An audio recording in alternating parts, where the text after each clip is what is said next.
It's the big 5-0 and we are ready to go. Octagon 50 is just days away and we have all you need to get ready for it on this episode of Octagon Hype.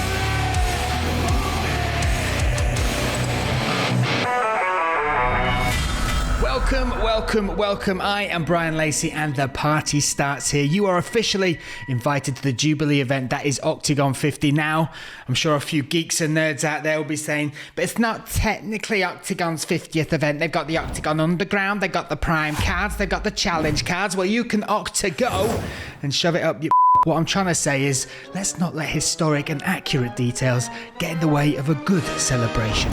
Big events need big fight cards, and that is exactly what we have on Saturday night. Just look at that water card. 11 fights, 2 title fights, and a night that features some of the biggest stars and most exciting fighters and personalities from the world of Octagon. Firstly, let's take a look at the 2 fights that will top this card. Our main event, the cherry on top of this birthday cake, features 2 of Europe's biggest talents, KEITA and SAMSONIDSE. They will do battle for that vacant featherweight crown. Hey, big shot. Oh! KEITA, a phenomenal Octagon fighter, has had his eyes set on this big title battle for some time. Soon, featherweight champion. Every time I step in the cage, it's to win. KEITA! You can't stop what is coming. This fight is also going to be a once-in-a-lifetime opportunity for probably the greatest current talent in Germany, SAMSONIDSE. Ich sehe ehrlich gesagt viele Möglichkeiten, in den Kampf zu gewinnen. SAMSONIDSE with the finish, with the champ! He has a black belt in Brazilian Jiu-Jitsu, and out of his 10 victories, he's managed to claim 8 in the first round. The time now has come for their journeys to meet, as they prepare to face each other at Octagon 50. KEITA is the former lightweight champion, the former interim featherweight champion, and is regarded by many as the biggest talent ever to step in the Octagon cage. But in his last fight, his anticipated unification bout against Mate Sanakidze, it came to an unfortunate end when this happened. I kick it wrongly because there was too much power in that kick. At that moment, I take him down, you know. Take now. And then I knew, oh shit, my legs broke. Oh, something's gone with the foot. That's it, it's over. Oh my goodness. Come Saturday, when he makes that walk to fight for that featherweight title again, it will only have been 133 days since that injury. I spoke with the former champ and asked him how he feels mentally with this being his first fight back since that injury. Everybody know me, I'm mentally 100%, you know. Like the day when I remove it, when I remove they tell me you can spar, but not kicking already. Not kicking and not jumping. So I was sparring, and when the doctor gave me a green light to spar, to kick with it, most of the people will have like, you know, it will be like mentally, but me, I tell my child, please, can you hold the pad for me? He try and I kick it, you know, and first kick was a little bit soft and I kick it harder. And then I say, let's go spar. Believe it or not, let's go start. I want to learn everything the hard way. So I say, let's go spar. And I spar with two guys of us. And I bring them all down with the middle kick. Oh my God! I take all of them because I was kicking hard, you know. Was just kicking hard because I wanted to feel if I can really kick, you know. So yeah, it went good, and my confidence went like.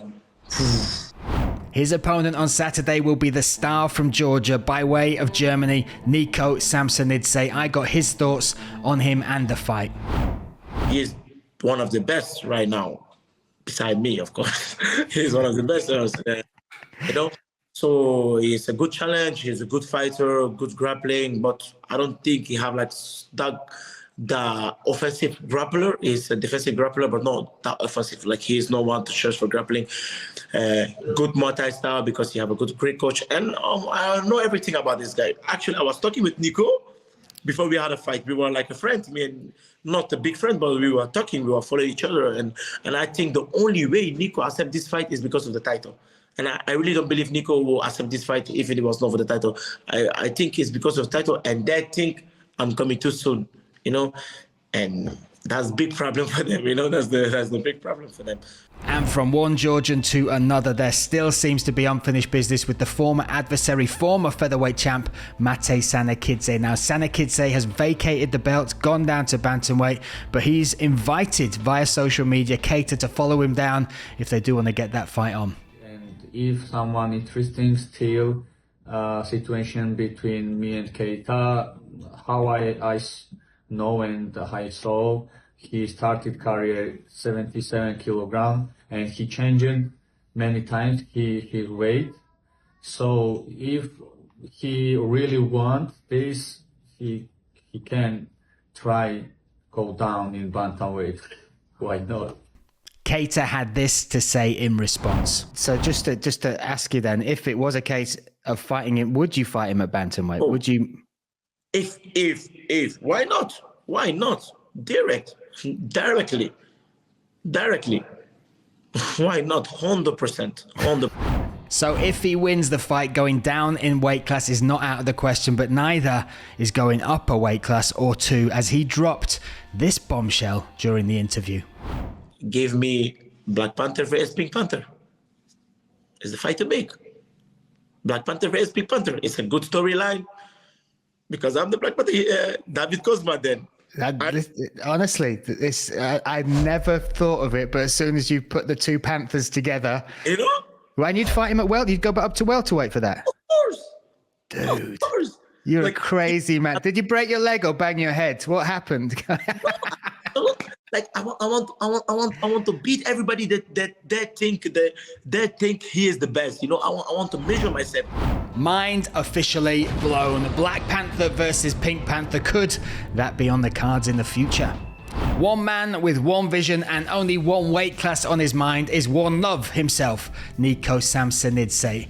In just 2 fights in Octagon, he has impressed everybody from the fans to Pavel and Andre with his performances in the cage. Firstly, that debut, the dominant decision win over Octagon Challenge Season 5 winner Roman Paulus, and then with that clinical and exquisite finish in Frankfurt of Nicola Hantia. Goes to a triangle. SAMSONIDSE with the finish, with the tap.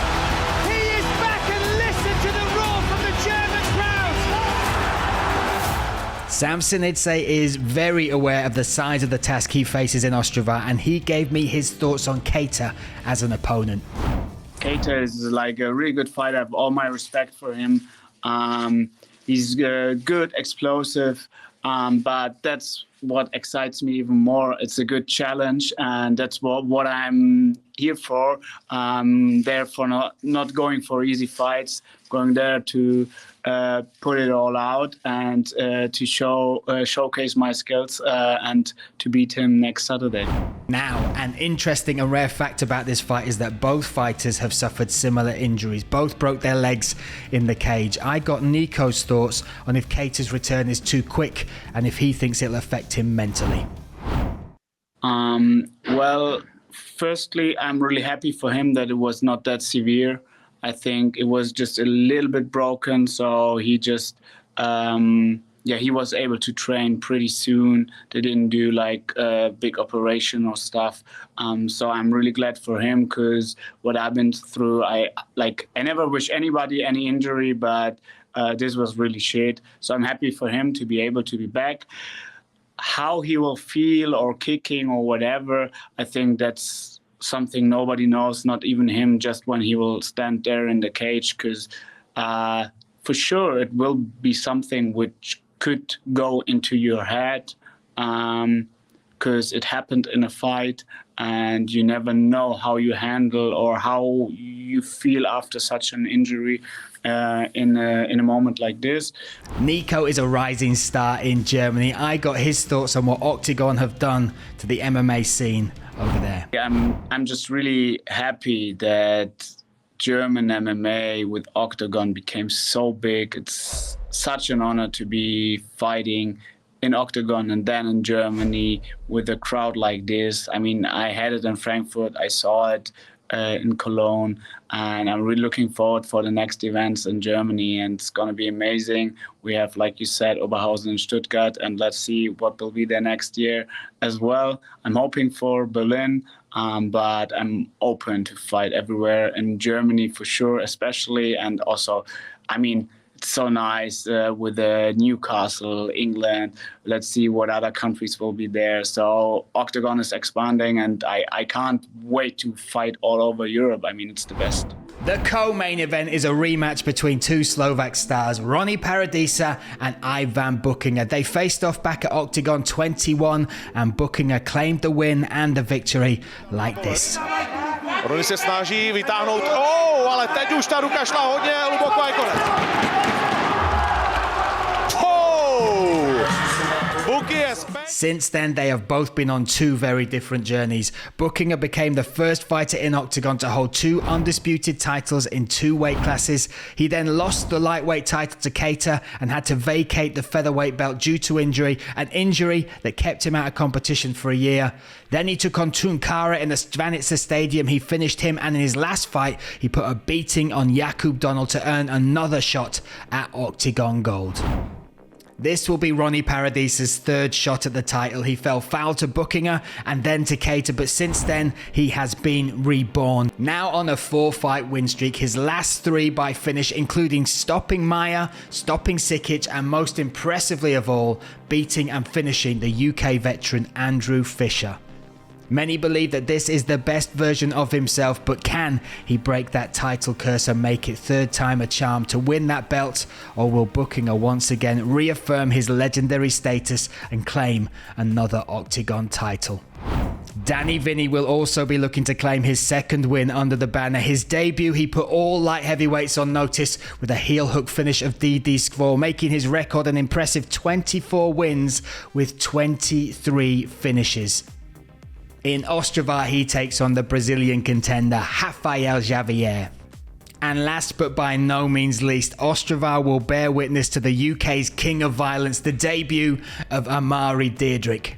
Ammari is 4-1 in MMA, but the former Glory kickboxer will be welcomed to Octagon by two-time title challenger, a man who has faced the who's who in the welterweight division, and a man who will make his 14th walk to the Octagon cage in Ostrava, Mate Kurtesh. I asked Ammari what he thought about this as his first challenge in Octagon. No disrespect to him, but he's not fought no one like me. Yes, you can say you've had more MMA fights than me, or this or that, you fought for the title and whatnot, but you've not for someone like me. I don't just take a step back, you know what I mean, unless I choose to. I'm not going to take a step back on if you're not going to make me do that. So he's never been hit by someone like me, and he's definitely never been kicked by someone like me. And I personally think he's going to underestimate my wrestling, which is going to be a bad idea for him. So don't get me wrong, at the end of the day, he's a good fighter. I respect him. I'm not here to talk shit on none of my opponents. At the end of the day, it's a good name for me to beat. But yeah, I don't think he's fought anyone like me. And that's just no disrespect to him or to any of his past opponents or whatnot, but it's a different level.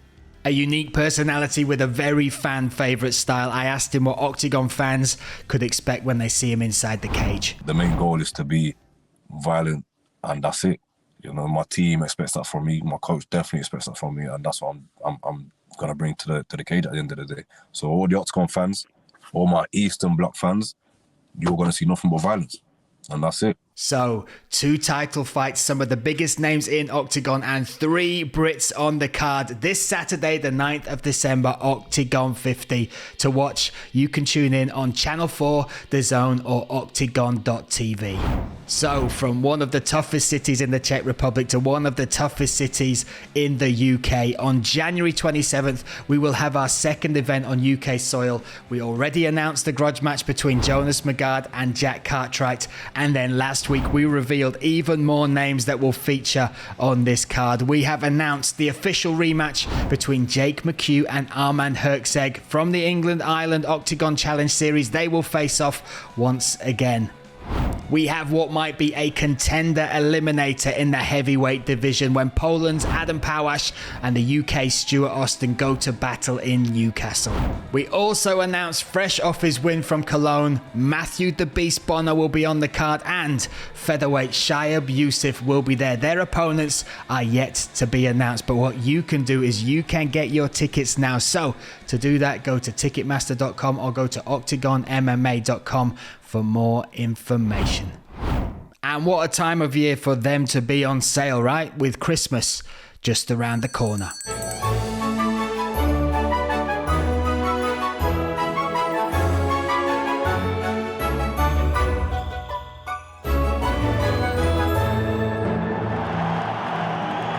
Don't let anything ruin Christmas for you. Give yourself an experience. Give yourself Octagon. And not only for yourself. Tickets are on sale at OKTAGONMMA.com.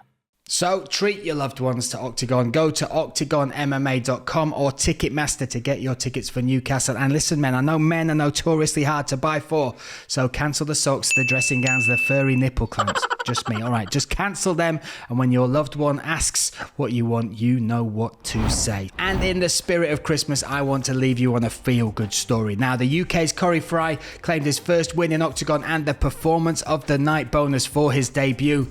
Now, when other MMA stars have had big wins in their towns and cities, they have congratulated them with street art in their honour. Moreno got this when he won a world title. Diaz got this when he beat McGregor. McGregor got this when he became the champ. Well, Corey Fry was honoured by the people of Blackburn with this.